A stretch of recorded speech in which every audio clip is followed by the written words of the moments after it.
Hello, sir. Namaskaram, Andi. Namaskaram. It's a great pleasure to talk to you, Sindhu. Same here. You're the pride of the nation in many ways.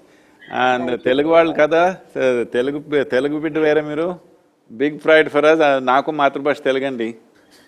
Oh, అవునా sir. యాక్చువల్గా నేను అడగదాం అనుకున్నాను sir, మీకు తెలుగు వచ్చా మాట్లాడతారా అని, but really talking in Telugu is definitely a great thing. చాలా అలవాటు లేకపోయింది అంటే మాతృభాష తెలుగు.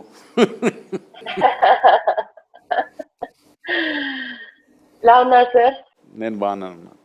చాలా సార్లు అనుకున్నాను సార్ వద్దామని కోయంబత్తూర్కి, బట్ అవ్వలేదు. బట్ తప్పకుండా నేను వస్తాను, మిమ్మల్ని కలుస్తాను అనుకున్నాను. ఈ సంవత్సరంలో రావాలి మీరు.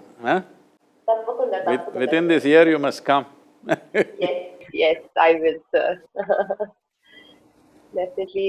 కొన్ని questions ఉన్నాయి sir. I wanted to ask you few things. I wanted to know. So, firstly, it's a great feeling talking to you. And ఇప్పుడు మనకి we all are on standstill ఎందుకంటే ఈ వైరస్ రావడం వల్ల COVID-19, we all are at our homes. So as you know, mana nature ఇప్పుడు ప్రస్తుతం, definitely I am a nature lover, sir. I feel that a lot of I whenever I'm out there, నేను మా ఇంటి బయట garden లో తిరుగుతూ, I just feel that I have that peace. I'm very peaceful. So మీకు తెలిసినట్టుగా ఇప్పుడు ఈ COVID-19 వల్ల we have noticed a big dip in pollution levels across the world. And the rivers are cleaner, air is freshener, and we are producing less waste. So please sustain this momentum and motivate people to care for the environment, sir. I just wanted to know. So if you're a nature lover, you must come to Isha Yoga Center because our backyard is 10,000 square miles of rainforest. Oh, definitely. It's absolutely spectacular and beautiful out here.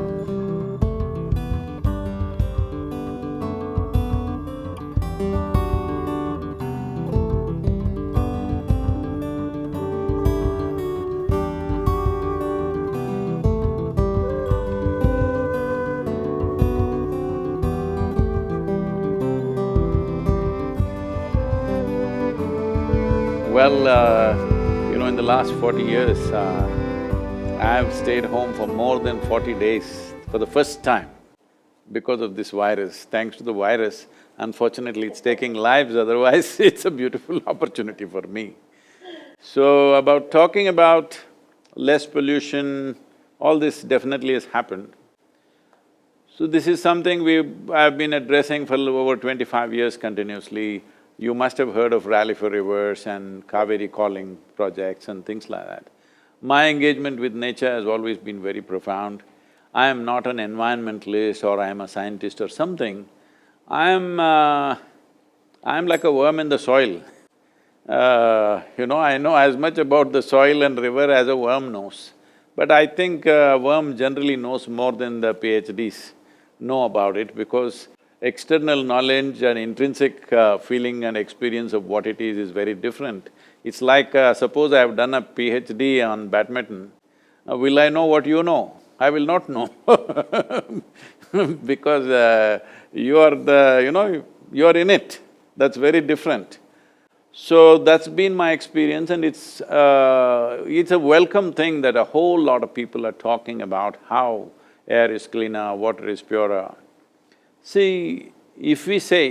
if we have to go by the definition of what is life, right now, if somebody asks you, how is your life, maybe you think of your medals this year, somebody thinks of the money they're making, somebody thinks about their wealth, their relationships or something like this. But essentially life means within ourselves, because this body is made of 5 fundamental elements of water, soil, fire, air and space. Life essentially means how wonderful is these 5 elements within you. Right now we are talking about 5 elements around us. But if 5 elements around us are not in a very good condition, they will not be in good condition here either, that we know that. So now people are experiencing, even in Delhi, you cannot see the air anymore. Delhi was one place where you could see the air that you breathe. So, these things are happening, it's very good, but we need to also understand we shouldn't get too excited about these things because you cannot create an ecological or environmental difference without a long-term commitment and action towards that. So, this short-term thing, 6 weeks we've closed down everything, everything seems to be okay. Once the economy gets back into thing in the next 2 months' time, everything will be back to how it was. Because there is no fundamental policy change, there is no fundamental attitudinal change, or there is no industrial revolution which is taking us from polluting industries to some other dimension, nothing like that has happened. So it is just that we've been locked down. So the simple thing is the human footprint has been minimal. Because human footprint is minimal, everything seems to be doing better. So this is something continuously I'm talking, and because of this one thing, all major religions have been against me.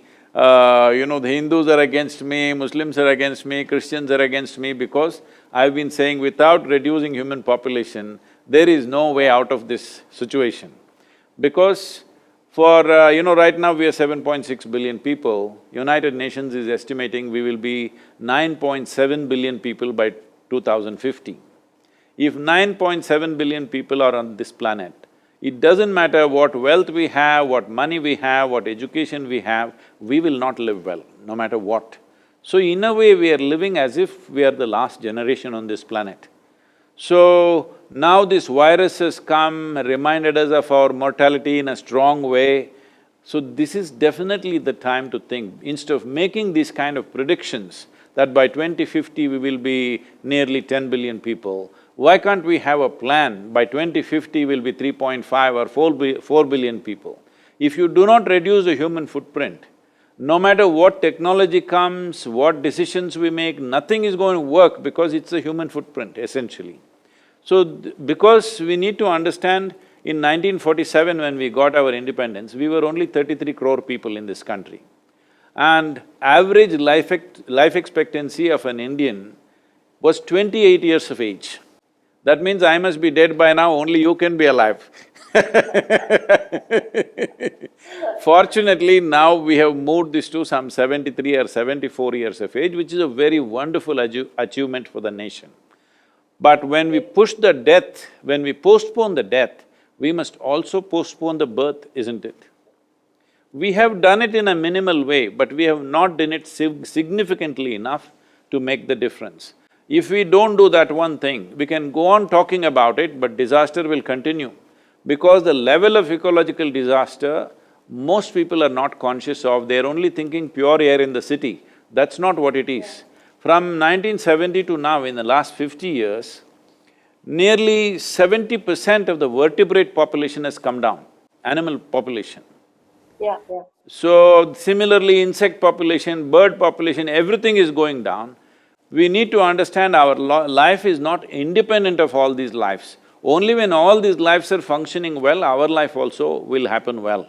So, this little break, if people are enjoying pure air and pure water and things like that, if they value that, we must change our concept of how are you doing means if you say I am well, it means all the elements in me are doing well, all the elements around me are doing well, I am feeling wonderful. This is what it means, not the money in my bank.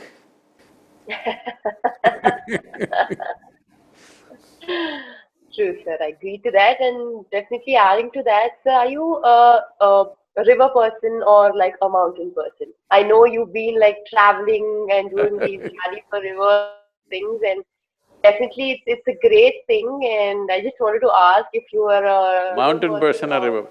See, I can't live without mountains. But Okay. because now that you ask this question, there is a thing to it because once you have mountains, rivers normally always come out of the mountain, so a river also is a add-on. Included. But if you just choose the river, you may end up in the delta. The mountain together add on with the river. Both here in our background is, we are at the foothills of Velangiri mountain, which is part of Western Ghats.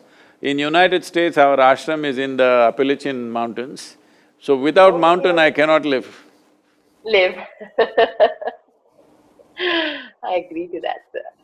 One more, sir, I wanted to ask was, yes, as you know, we've been at homes and, education is one of the vital elements of the society, and this lockdown has brought a serious break to learning.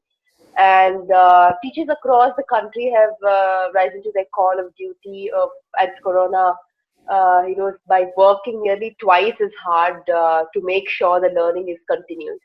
They are teaching children online on Zoom calls or Google calls and are taking care of their homes. So, what message would you give to the teachers of our country? Because I know, before there were schools and there were teachings, but now it's become much more harder for the teachers. So, what is the message that you give them?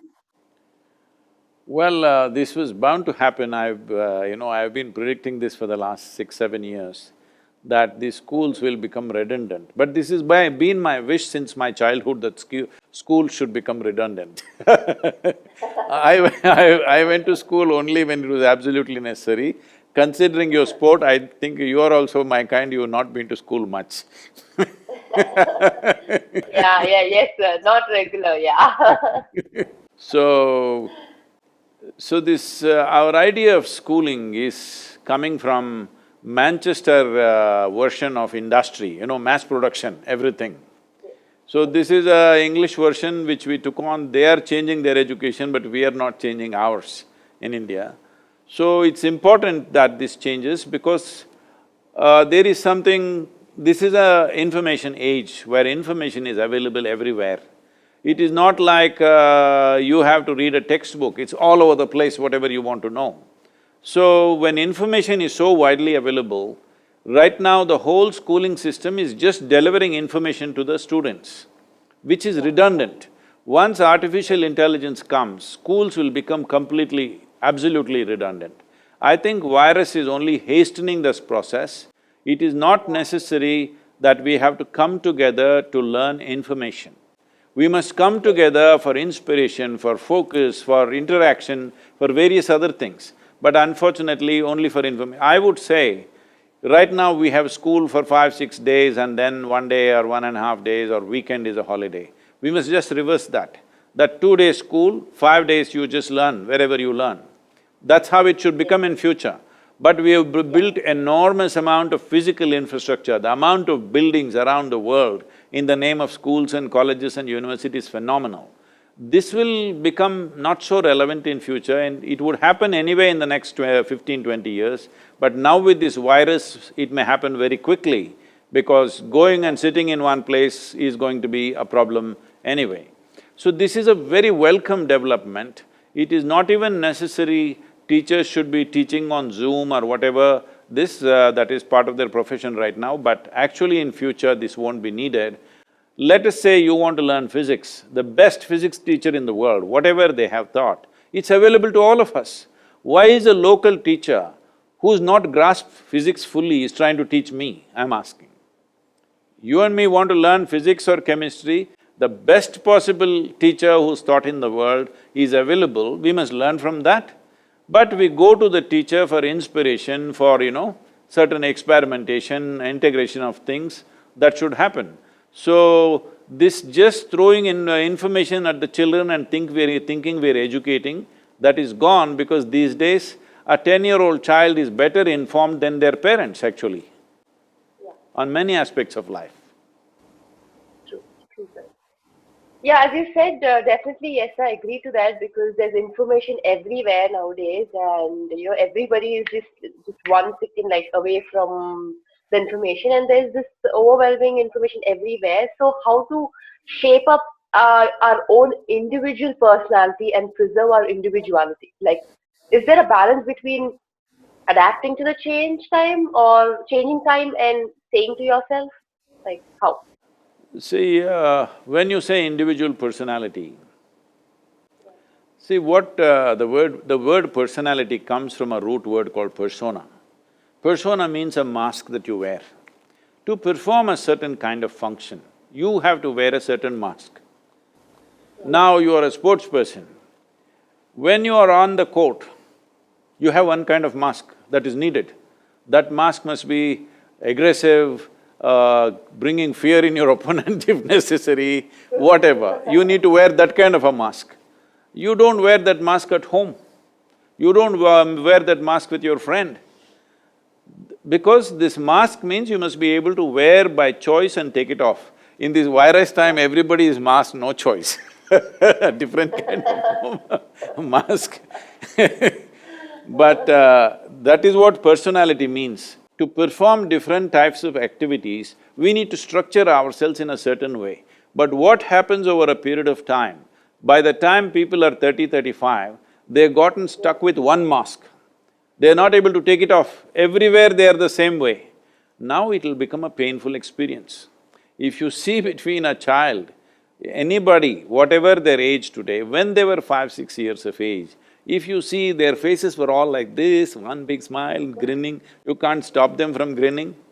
But slowly it becomes so grave and long, simply because they're stuck with their own personality. One mask they wore and they can't remove it, all the time it's stuck. So we don't have to crystallize our personality. It's very important we keep our personality so flexible. To perform different types of activities, we should be able to put on different kind of masks. Without a mask, you cannot work. Without a personality, you cannot function in the world, that's for sure. Yeah. But you don't have to be stuck with one persona. You can be a different person as the situation demands, you can be that kind of a person. That is when you will find full expression to yourself, otherwise you will get stuck within a structure that you created. It's a prison that you build and get stuck to it. If somebody imprisons you, that is unfortunate but understandable. But if you imprison yourself, it cannot be anything more stupid than that. But that's what is happening to 90% of the humanity most of the time. But, to this answer, I would just ask that, talking about mask, but I feel that it's not just to yourself. I know you want to be happy, you just want to remove your mask, be happy, stay happy, but it also depends on the other person that you talk to or you react to. So I'm sure, that time your mask is again on. So what do you do for that? Like, for example, you're talking to a person and you don't like that person and you have to act accordingly to what he say, and you might say like, okay, you know what, that is what he said and I have to act in a way that, okay, I need to be nice to him. So how do you react to that? See, Because a lot of times it happens, like for everyone, I'm sure. Tell me, who is that guy first of all? No.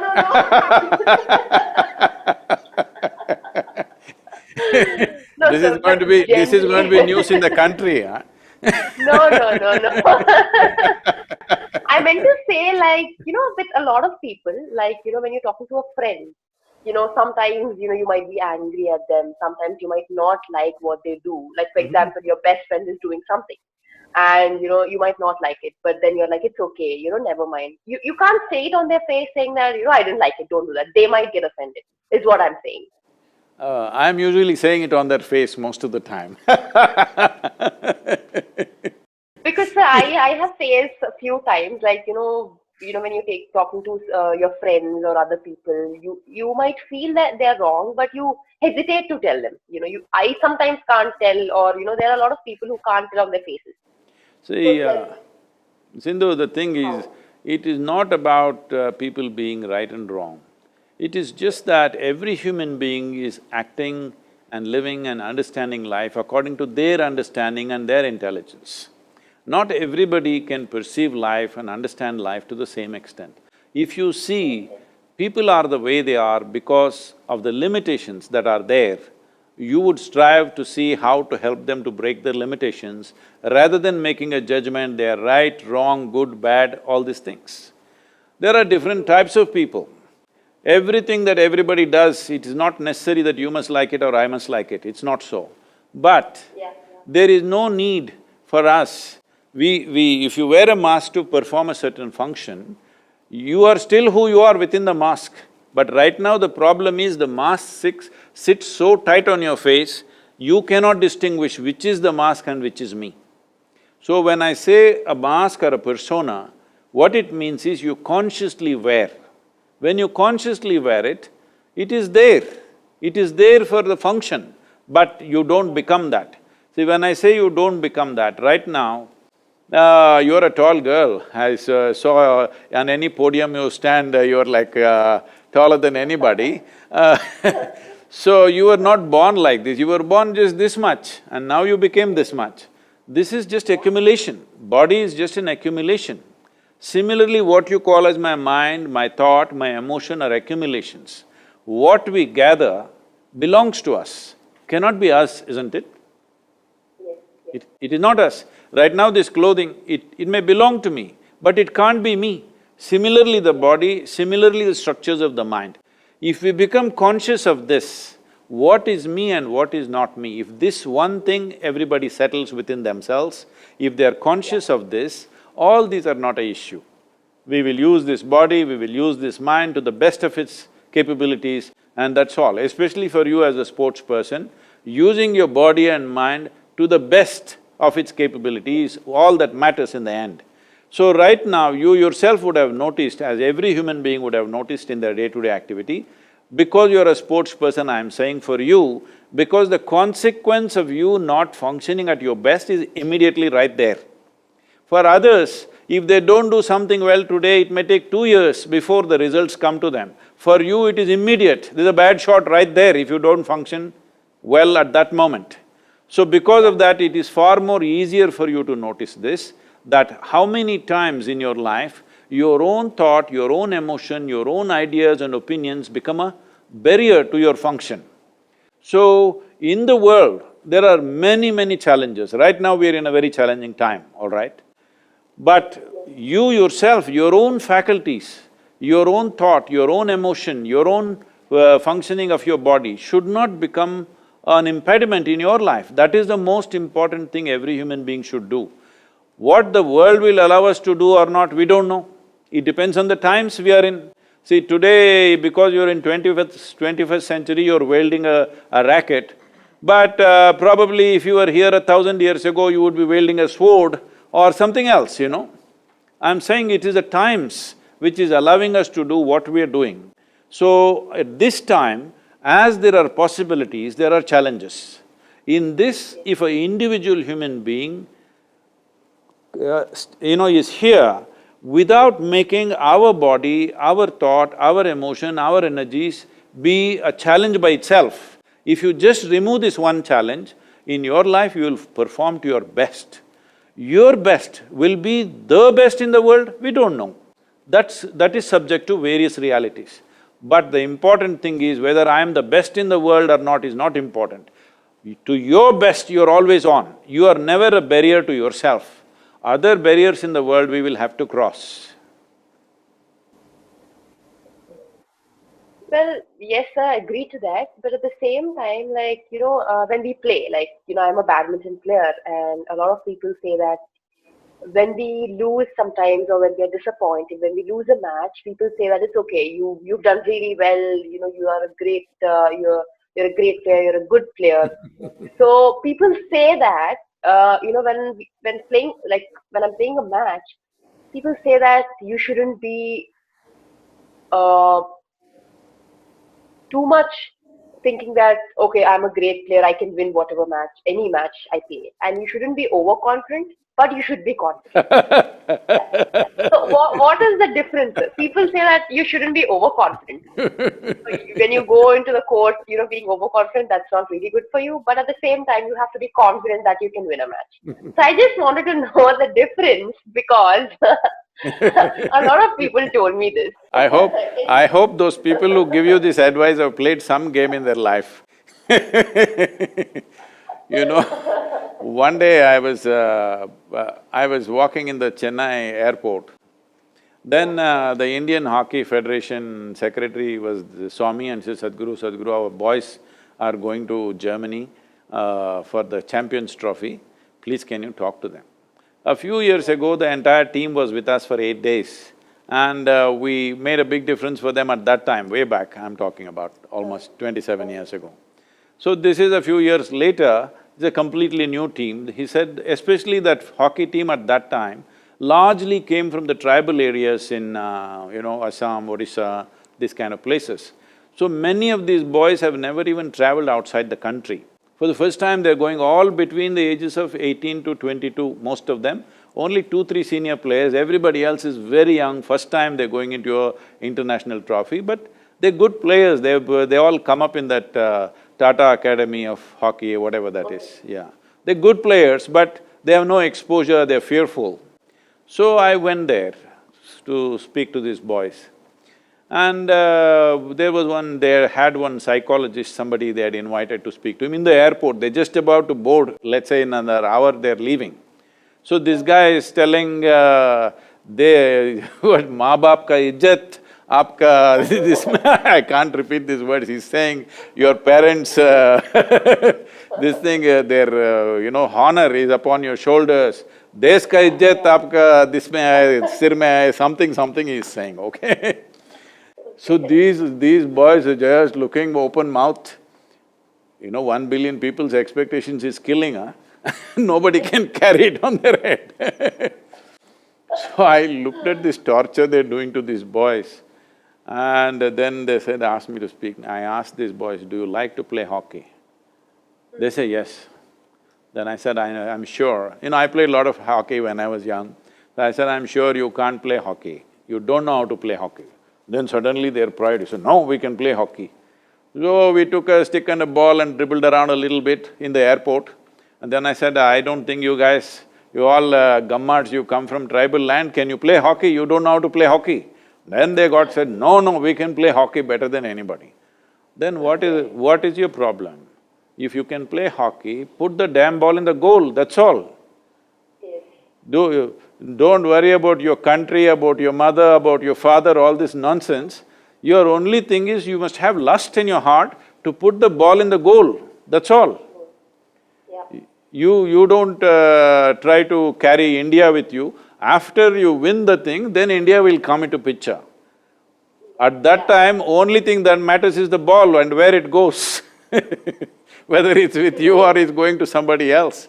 And like when we were actually this conversation was in Hyderabad. I was having a conversation in Hyderabad and one of these persons asked, after all the conversation, the last question is this, Sadhguru, how to beat Pakistan in the cricket game? I said, beating Pakistan, Indian army should do. Indian cricket team should not beat Pakistan, they must just hit the ball. They must just hit the ball. What are you trying to beat Pakistan? So with all this emotion, you will do stupid things. Right now, this is a thing that I'm seeing that, all the sports people have become like this. It is not at all necessary to do that. There is substantial medical and scientific evidence to show that when a person is of a pleasant experience, joyful and well, your chemistry is very pleasant. This means your body, your brain, your instincts, everything will function at its best. There is enough evidence for this. But now everybody is going like this, they think only with aggression they can win. It's not that. You don't have to have any aggression. You just have to hit the ball or shuttle or whatever you're hitting well, that's about it. So people believe unless you create a certain level of anger and this thing against somebody you can't play, that is not so. If you're enjoying the game, you will play at your best. Unfortunately, this trend has caught up like this. That's why I said, you must watch Ronaldinho, how deceptive it is and how joyful he is. Have you seen Ronaldinho? No, I didn't see. You must see. On the YouTube, you just go and watch Ronaldinho, you must see. I will. Because I thought in your game, everything is fantastic, no deception, you're too direct. Yes. I agree to that. Because I think, yes, I am practicing on that. And as you said, how much ever you just play a stroke, the opponent is if the opponent knows, he's gonna take it easily. Yeah. And I'm sure like when you play against someone and it's just a difference of like 2-3%. But I think if I improve my deception, as you said, definitely I'm gonna raise, some more percent higher. And I think, talking about tall people and, me having that good reach, as you said, yes, definitely I have to utilize that and, I'm definitely gonna improve a lot more if I really focus on that. Yeah, today morning I watched you playing. Did you find any mistakes, sir? Like, no. do you have any… See, what I'm seeing is, you're playing with a Japanese girl, Yeah. whatever her name. She is… I Okuhara, mean, yeah. both of you are international classes of players, there's no… It's not for me to teach badminton to you. But what she's covering with 1.5 steps, you're covering with a single step, the space. Yes, yes. Don't take me wrongly, I'm not saying anything that way. No, no, no, no, no, no, no. You're actually built for tennis, but you're playing shuttle. I'm saying it's a much smaller court compared to your tennis court. So you covering it so efficiently and it's much easier for you to do that. But a shorter person is always much easier, a smaller person always is much easier to bend, fold their body and get it back quickly.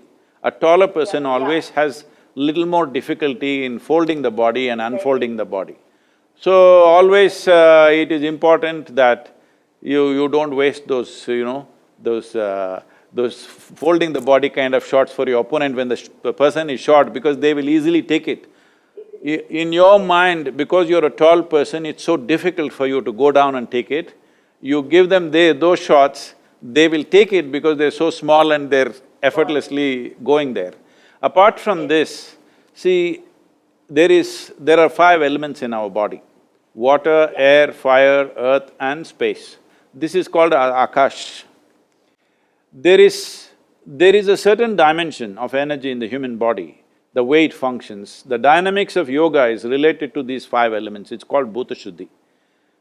That is, if you cleanse these 5 elements in a certain way, your body will function at its best. That includes… when I say body, in yoga there is no mind and body separately.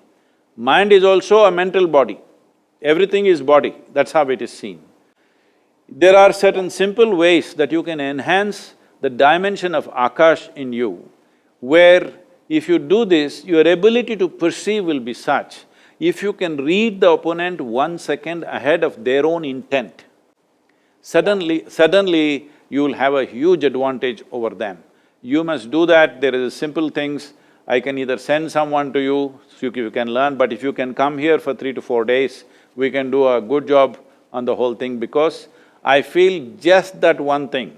See, you are able to play better than them on many… when I watched a particular match which you won, that is the world championships or whatever, in a very dominant way, what I saw was that girl has to take nearly 2 steps to match your 1 step. So you're clearly using that advantage. But there is no deception, and your ability to read that girl is simply logical, it is not intuitive. If an intuitive reading comes into the thing that you know what she's going to do before she does it, you will be definitely a few percentage points ahead.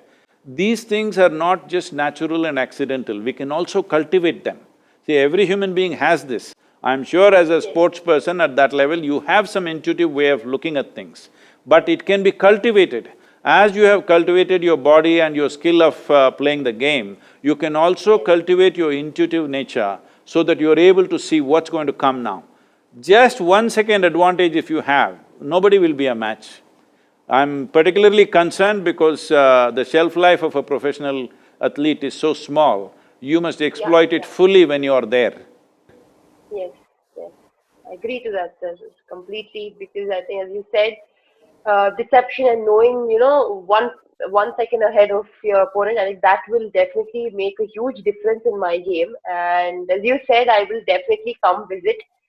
And I will only come and with my family and stay there for a couple of days, and I'm definitely gonna enjoy it, because I was thinking for a very long time that I would come to Coimbatore, but after this lockdown or whatever, I'm definitely gonna come there. So I'm sure I will enjoy it, because as you said, rivers, mountains, and a lot of nature. I think it's gonna be great.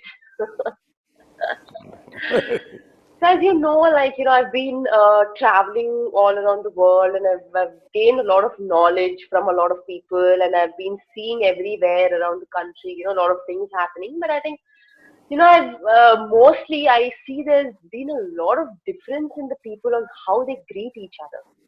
Like a lot of importance is being given, like, to the physical appearance these days. Like, for example, on their appearance, on their wealth, Or like, for example, once my cousin returned back from abroad, and then people, instead of his friend, instead of asking how you were, he's just like, oh, you became so fat.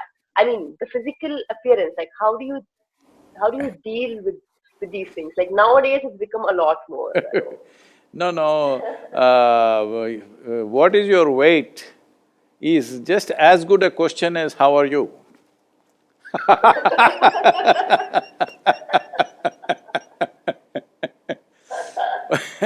How about what is your wealth, what are you worth financially? Well, you're in Hyderabad, huh? That doesn't happen everywhere, but Hyderabad. Which car are you using? Like a lot of things, not one or two. Yes, see the thing is, we went towards market economy. Market economy is fine because other financial arrangements that we tried to do in the world didn't really succeed for whatever reasons. So this has been a reasonably successful model, though it leads to a lot of exploitation of environment and also people in many ways. But this has been the only successful financial model on the planet. But we did not understand market should be in the marketplace. Right now our minds have become a marketplace, everything is a transaction. So, you're in Hyderabad, I mean, I'm sure you're well about that, but for most people, if a girl or a boy has to get married, first thing is how much wealth do they have? That is what they're checking out. How much are they worth? And they'll get their properties evaluated before they get married. So, it's very, very unfortunate that's come because market has entered our mind. Market should be a successful market. Market should be successful if all of us have to live well. But our minds and hearts need not become a transaction. Transactions are for our external well-being, we have to do transactions and we must do it well, of course. But everything in our life need not be a transaction. Unfortunately, right now, every human relationship has become a transaction. Whatever you do, it is all about what will I get, what will you get. So the entire spiritual movement in the process here is, or anywhere is, what a spiritual movement or what a spiritual process means is, you first get rid of one question in your head. Whatever you're doing, one question, what about me? You eliminate this one question, 90% of your spiritual work is done. The remaining part is very easy. Yes. You never think in terms of what about me. When you're playing a game, you don't think of the medal or the cup or the fame and fame. All you want to do is you want to do this well, that's all. There is no what about you, you just want to play well.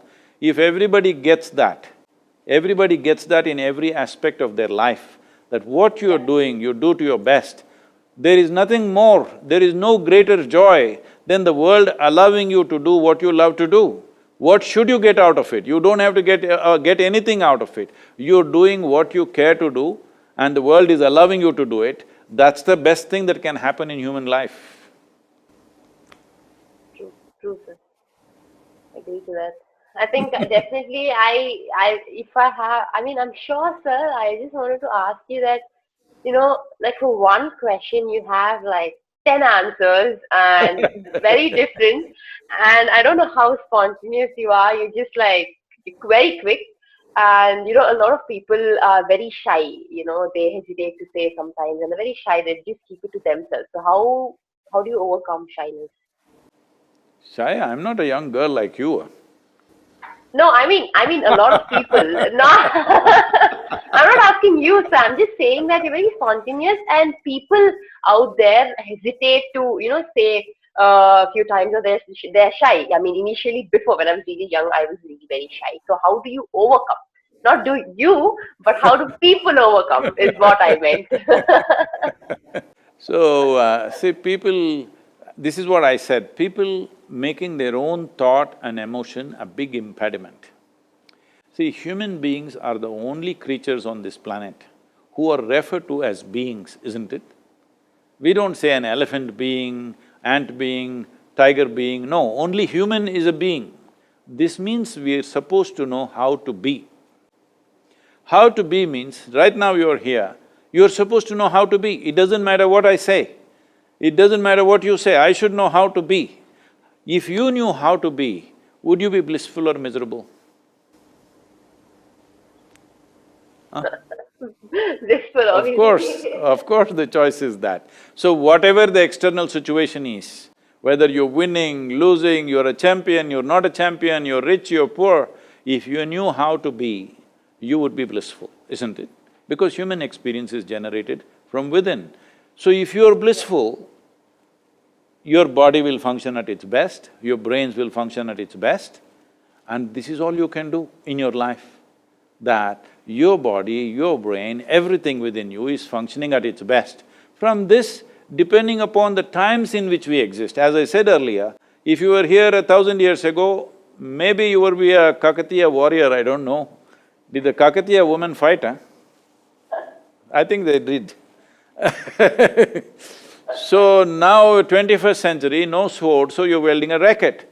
So this racket, sword is a consequence of times that we exist in. But the important thing is, are you doing your best?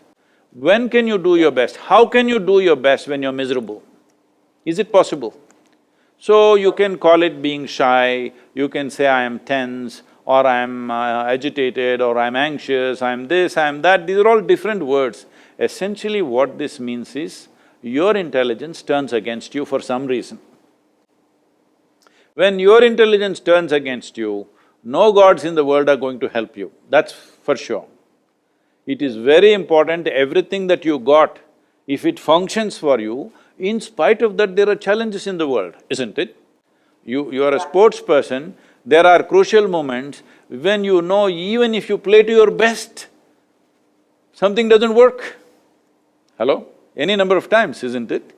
Even if you think you're doing your best, well, either the other person is better than you or something is not working, something doesn't happen the way you want. Because the more you take yourself to a peak, the more you notice it, that the difference between success and failure is such a thin line. People think successful people come from one set of stars and failures come from another set of stars. No. Between success and failure, the line is so thin, it's a silk thread. One moment you fall this way, one moment you fall that way. For this, when this is the nature of life, you must know how to be. You know how to be means just this. What is it that makes a person shy or confident or whatever? Confident means you're stupid, shy means you're lost, you know because confidence means what? Where there is no clarity, you're trying to build confidence. You don't need confidence, nor do you have to be shy, because what is needed is clarity. If you see everything the way it is, absolutely, then you don't need confidence. You will do it to the best of your capabilities, that's all. Will I do something as good as you? Maybe not, but I will do it to the best of my capability, and that's the most important thing. So, this whole problem is just this. Two very significant faculties that human beings have is, we have a very vivid sense of memory. It is because of this, in our lives, learning is more important than just growing up big in the body. If we were just elephants or bulls or buffaloes or whatever, growing full in the body was the only important thing. We also have to grow, but in our life, learning has become more important. Why? Because we have such a significant sense of memory. Our lives are rich compared to any other creature because of this vivid sense of memory. Now this vivid sense of memory translates into a very fantastic sense of imagination, naturally. If you didn't have memory, you wouldn't have imagination either. Right now, these are the two things, these two fantastic faculties are the two things that human beings are suffering. What are they suffering? What happened 10 years ago, they're still suffering. What may happen day after tomorrow, they're already suffering. They are not suffering life, they are suffering memory and imagination, isn't it? So this is why it is very, very important that you take charge of your faculties. Why like when everybody is talking about God and this and that, I'm talking about religion to responsibility, talking about engineering yourself into the highest possibility, because this is the whole thing. that most human beings are an impediment by themselves. Forget about external challenges, they themselves are a challenge. I am shy, I am confident, I am angry, I am miserable, I am resentful means you are a challenge by yourself, you don't need any outside help. To be miserable, most people are in self-help, they don't need any outside help. You just leave them in one… See, right now this lockdown time, just being at home they're suffering all kinds of things. I was in conversation with some police officers, some IPS officers, and they are saying the domestic violence has gone up in a big way. In Chennai, domestic violence has gone up in a big way. What is this nonsense? All these days you were crying that, you don't get enough time with your family, too much work, this, that. Now when you have time with your family, you're beating each other. Yes, sir, I think you're right, definitely yes. Well, there comes the superstition, obviously, when you said that, you might…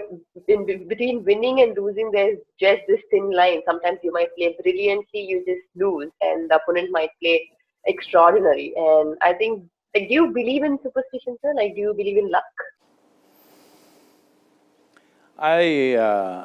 I believe in… I always make sure I'm lucky. Okay, okay. You should also make sure, for your sake, for the country's sake and for all our sake. We are all your fans, so you must make sure you're lucky. Don't wait to be lucky. I will teach you how to move the stars a little bit. Yeah, please, sir, please. I'll ask them to send you a link of In Engineering online, please do that, it's 7 powerful sessions. You do that, you will understand how to move the stars. Definitely. Thank you, So Sindhu. sir, one last question. A lot of people when they start this, new project, or when they want to start their new work, they think that, okay, this is a good day, or you shouldn't start your work on Tuesdays, or Saturdays are not good, you start on Wednesday or Thursday. So, how do we know that? People say that, okay, this day is good, this day is not good, we have to start this particular thing on particular day. So what do you have to say about it? See, these are all people who do good things once in a way. If you're doing it every day then every day is a good day. See, most… So I take it as every day is a good day. No, whole lot of people are successful by chance. Yeah. Not by their own competence, just by chance. Because their father was influential, they're successful, because they had a bag of money, they're successful, because of something else, they're successful. If you were successful because of your competence, you wouldn't look at all this. Because you're successful by chance, there is so much fear about failure all the time. So, if you're a good player, okay, you lost a match, so what the hell, next match you will win, all right? But if you're winning only because of the influence of stars, of course it'll create a big paranoia within you. I'm saying within any human being. This is what they're doing. Instead of enhancing themselves, they are looking at the stars. I want to inform them, all those who are looking at the stars, many of the stars that we actually see in the night actually does not exist. You know that, Sindhu? Yeah. No, sir, I don't know. They died long time ago because it takes many light years for the light to come. The light is still coming, but the star doesn't exist. So, a star that does not exist is deciding your future. All the best for such people.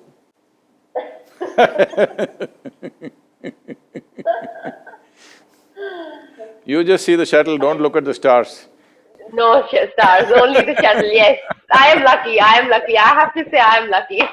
I was just thinking when you said shuttle, just 3 days ago I did a painting for a feather, of a feather, Okay, just a single that's feather. nice. I'll send a wow. picture to you. Definitely, yes, please sir, please do send. Thank you, Sindhu. Wonderful Thank talking. you, sir, wonderful. We look forward to having you here, please come with your family. Yes. If you come for like 5 mornings, if you're here, for about 3 to 4 hours every day, if you're willing to spend, we will put something into your system which will be hugely beneficial for you. Some simple practices which can make a lot of difference in how you function. Definitely, sir. I will come with my family and stay there. And once again, thank you so much for giving me this Thank you. opportunity talking to you, sir. Namaskaram. Thank you so much. మీకు పెద్దవాళ్ళకు చెప్పండి మీ ఇంట్లో నమస్కారం చెప్పండి. చెప్తానండి తప్పకుండా. అందరూ మిమ్మల్ని బాగా ఫాలో అవుతారండి. They watch your videos. They really like. So when I told them that I'm talking, they were like so excited and they're just looking forward for it. నమస్కారం. Thank you. Thank you, sir. Thank you.